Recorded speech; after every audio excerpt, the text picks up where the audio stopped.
The air raid sirens screamed across Bremen, Germany, as 25 American B-17 flying fortresses thundered through the morning sky.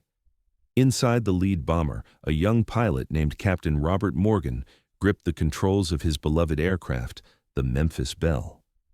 This wasn't just another bombing run. This was mission number 25, the magic number that would send him and his 9 crewmates home alive. At 24 years old, Morgan had already stared death in the face more times than most men twice his age. For nearly a year, he and his crew had flown into the heart of Nazi Germany, dodging fighter planes and flak explosions that could tear a flying fortress apart in seconds. But today felt different.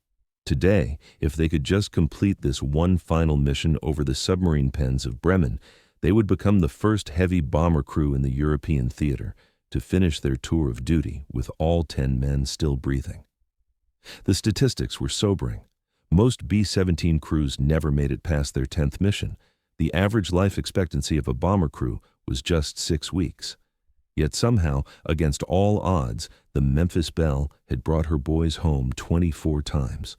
Her aluminum skin was scarred with flak holes, her engines had been rebuilt twice, and her lucky nose art, painted with the image of a beautiful woman named after Morgan's sweetheart back in Memphis, Tennessee, had become a symbol of hope for every airman in the 8th Air Force.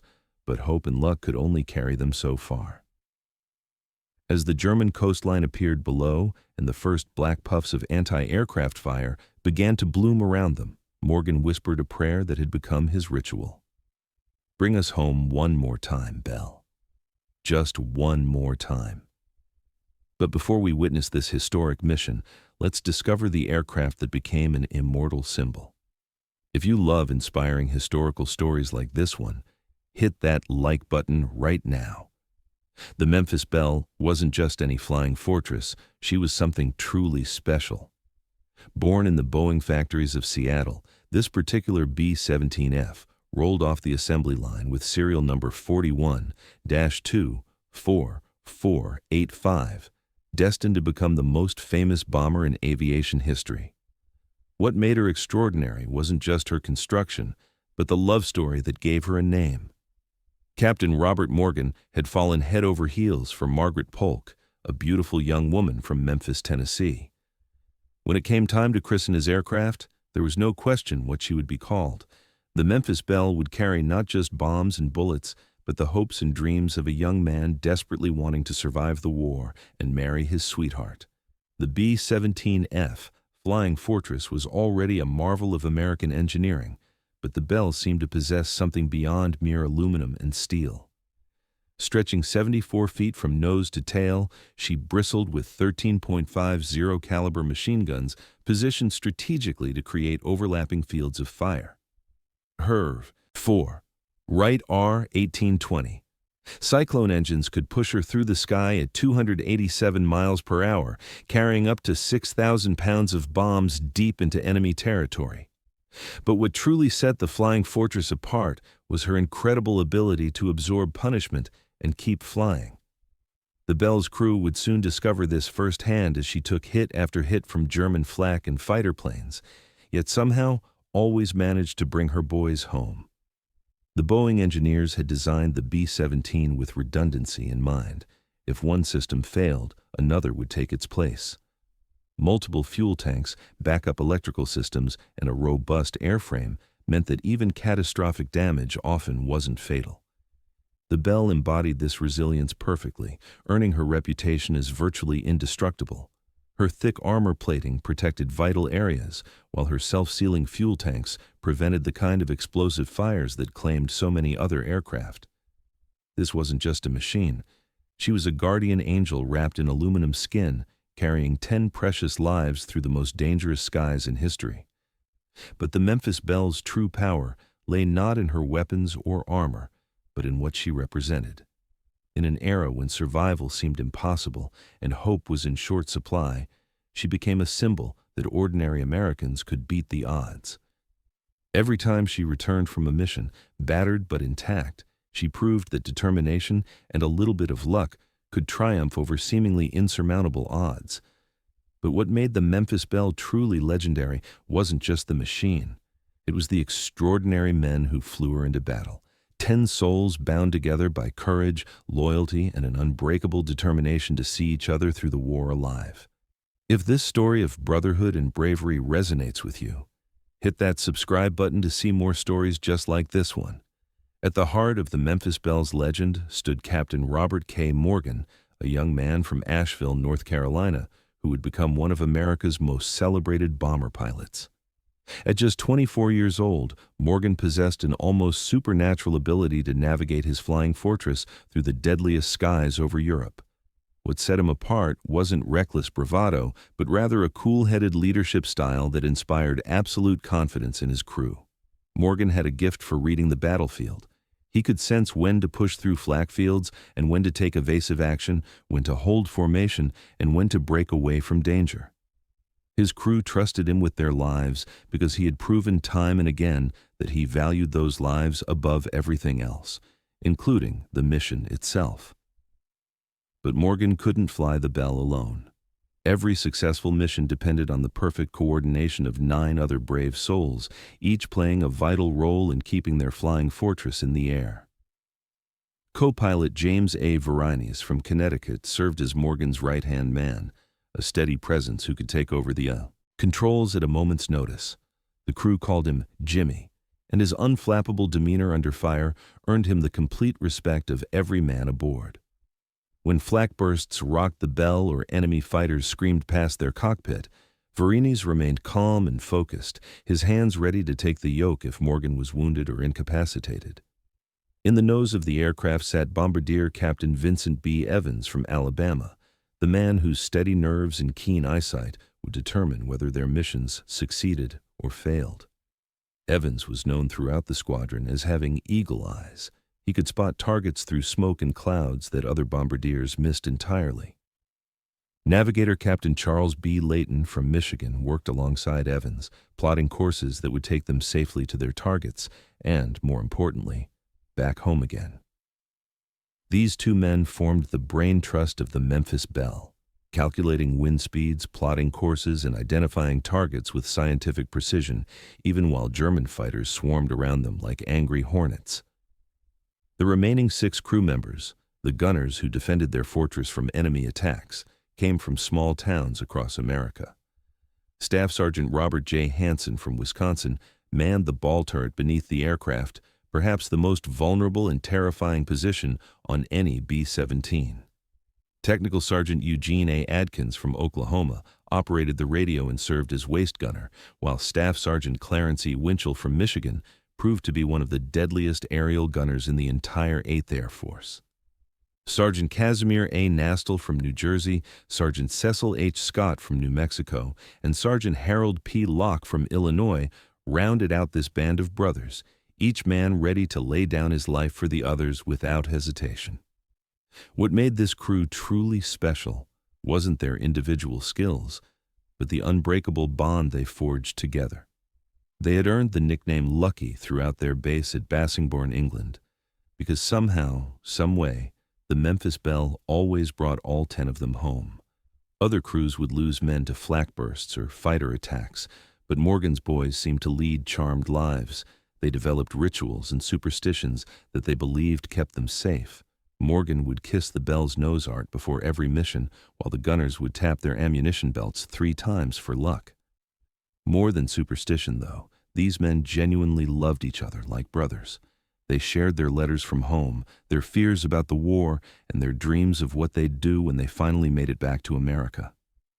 In the brutal arithmetic of aerial warfare, where the average bomber crew had only a 1 in 4 chance of surviving their tour of duty, the Memphis Belle crew represented something miraculous, proof that brotherhood, skill, and determination could overcome seemingly impossible odds. But the road to becoming legends was paved with 25 of the most dangerous missions ever flown, each one a dance with death high above Nazi-occupied Europe. Does this story of courage and brotherhood touch your heart? Hit that subscribe button to see more incredible stories of the greatest generation. The Memphis Belle's first mission came on November 7, 1942, when Captain Morgan and his crew received their baptism by fire over the submarine pens at Brest, France. As they approached the target, the sky erupted in black puffs of flak that seemed to reach up like deadly fingers trying to pluck them from the heavens.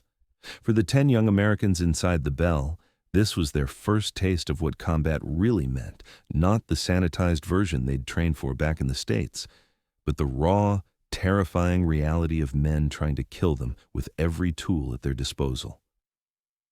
The Belle shuddered as shrapnel peppered her aluminum skin, but she held together, delivering her bombs on target before turning for home. When they landed back at Bassingbourn, the crew counted 17 flak holes in their aircraft. It was a sobering introduction to the deadly mathematics of aerial warfare. Over the next several missions, Morgan and his crew began to understand the true nature of their enemy. German Messerschmitt Bf-10-9s and Focke-Wulf 190s would climb to meet them, their cannons blazing as they made head-on attacks that required nerves of steel to survive. The Belle's gunners learned to lead their targets, to conserve ammunition, and to work as a coordinated team to create overlapping fields of fire. Each mission taught them new lessons about survival, how to recognize the telltale black smoke of a damaged engine, how to compensate for battle damage to control surfaces, how to help wounded crewmates while still fighting for their lives. But nothing could have prepared them for the hell that awaited during their middle missions, particularly the devastating raids on Schweinfurt and Regensburg that would go down in history as Black Thursday. On October 14, 1943, the 8th Air Force launched a massive daylight raid against German ball-bearing factories, sending 291 flying fortresses into the heart of Nazi Germany without fighter escort for much of the journey. The Memphis Belle was part of this armada, and what they witnessed that day would haunt them for the rest of their lives. German fighters swarmed them in unprecedented numbers, attacking in waves that seemed to never end. B-17s fell from the sky like broken birds, their crews tumbling through space as their aircraft disintegrated around them. By the end of the day, 60 American bombers had been shot down, taking with them 600 brave airmen, many of them friends of the Belle's crew. The Memphis Belle herself didn't escape unscathed. 5 large flak holes punctured her fuselage, and her No. 3 engine was damaged so severely that Morgan had to shut it down completely.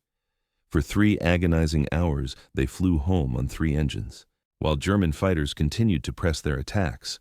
Somehow, miraculously, the Belle limped back to England with all 10 crew members still alive, but the psychological toll was enormous. They had seen too many good men die, too many aircraft burning as they fell toward the earth below. As they approached their final missions, numbers 21 through 24, the crew felt the weight of what fighter pilots called flak happy, the psychological pressure that came from knowing that, statistically, their luck had to run out eventually. The closer they got to completing their tour, the more dangerous each mission seemed to become. Every takeoff might be their last, every formation flight might end in disaster. Mission 24 over Wilhelmshaven nearly proved to be their undoing when a direct flak hit knocked out their oxygen system and wounded their tail gunner. Only Morgan's skill as a pilot and the Belle's incredible durability brought them home that day. And then came May 17, 1943. Mission number 25, the one that would either make them legends or add their names to the growing list of crews who almost made it home. If you've ever felt the tension of watching an action movie, imagine the feelings of these 10 men as they prepared for their final flight. Comment below about what emotions you're feeling right now. The morning of May 17, 1943, dawned cold and gray over Bassingbourn Airfield in England. Captain Morgan and his crew awoke knowing this would be either the most important day of their lives or their last day on Earth. At the pre-mission briefing, the target was revealed: the Focke-Wulf aircraft factory and U-boat construction yards in Bremen, Germany, one of the most heavily defended targets in all of Nazi-occupied Europe. The intelligence officer's words hung heavy in the air as he described the expected opposition. Over 200 German fighters and some of the most concentrated flak defenses in the Reich. For most crews, this would have been a terrifying prospect. For the Memphis Belle crew, it was simply mission number 25. As they performed their pre-flight inspection, each man dealt with the tension in his own way. Morgan ran his hand along the Belle's scarred aluminum skin, counting the patched bullet holes from previous missions. Co-pilot Varenus checked and double-checked every instrument, while Bombardier Evans carefully examined his Norden bomb sight, the device that would determine whether their final mission succeeded or failed. The gunners loaded their .50 caliber ammunition with special care, knowing that today, more than ever, their lives might depend on every single bullet. The formation took off at 0800 hours, 25 flying fortresses climbing slowly into the European sky. As they crossed the English Channel and approached the German coast, the familiar black puffs of flak began to appear around them. But today seemed different. The German defenses appeared to sense that something special was happening. The flak was more intense than usual, the patterns tighter and more deadly. Then, at 25,000 feet over the German countryside, they appeared. 20 Focke-Wulf 190s climbing fast to intercept the American bombers. What followed was one of the most intense aerial battles of the war. The German fighters attacked in waves, their cannons blazing as they dove through the American formation. The Memphis Belle's gunners fought back with everything they had, their .50 caliber machine guns chattering constantly as enemy fighters flashed past their windows. Waist gunner Clarence Winchell proved to be the hero of the day, his deadly accurate shooting sending 2 German fighters spinning toward the earth in flames. The Belle herself took several hits. Flak fragments peppered her wings and fuselage, and one 20mm cannon shell from a Focke-Wulf punched a hole clean through her vertical stabilizer. But Captain Morgan held his course, keeping the Belle in tight formation as they approached the target. Bombardier Evans, peering through his bomb sight, despite the chaos around him, waited for the perfect moment. When the crosshairs aligned with the submarine construction yards below, he pressed the bomb release, sending 6,000 pounds of high explosives tumbling toward the Nazi war machine. "Bombs away," he called over the intercom, and the Memphis Belle, suddenly lighter, lifted slightly in the air. The journey home was a nightmare of continued fighter attacks and intense flak, but somehow the Belle and her crew made it back to English airspace. As the familiar green fields of Bassingbourn came into view, the entire crew let out a collective sigh of relief. When the wheels touched down on the runway, Captain Morgan taxied to their hardstand, where hundreds of ground crew, officers, and war correspondents waited to witness history being made. When the engines finally shut down and the crew climbed out of their battle-scarred flying fortress, they had achieved something unprecedented. The first heavy bomber crew in the European theater to complete 25 combat missions with all 10 original crew members still alive. Does this historic achievement of courage and determination make you proud of the human spirit? Share this story so others can experience this incredible moment in history. When the wheels of the Memphis Belle touched down for the last time, something magical happened that went far beyond military achievement.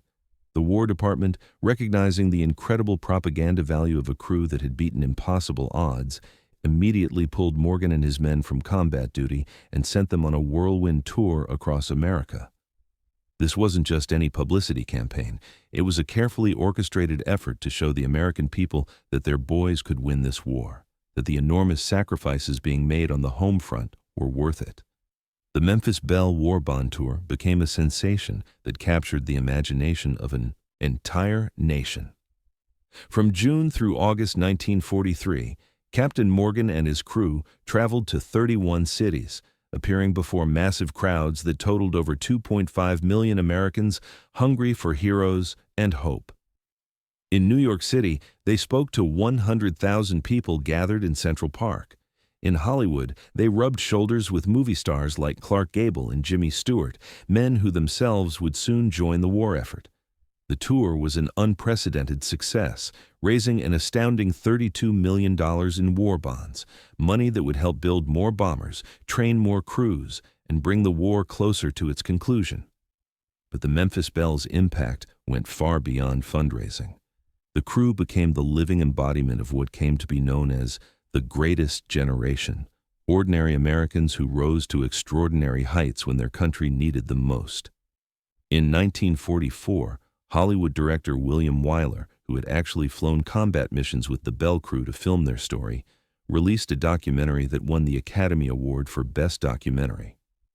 Decades later, in 1990, the Belle's story reached a new generation, when Hollywood produced a major motion picture that introduced her legend to millions of young Americans who had never heard of the 8th Air Force. The Memphis Belle had transcended her origins as a mere machine of war to become something far more powerful, a symbol of American resilience, courage, and the unbreakable bonds of brotherhood forged in the crucible of combat. Her story proved that with enough determination, skill, and a little bit of luck, ordinary people could accomplish the impossible and come home to tell about it.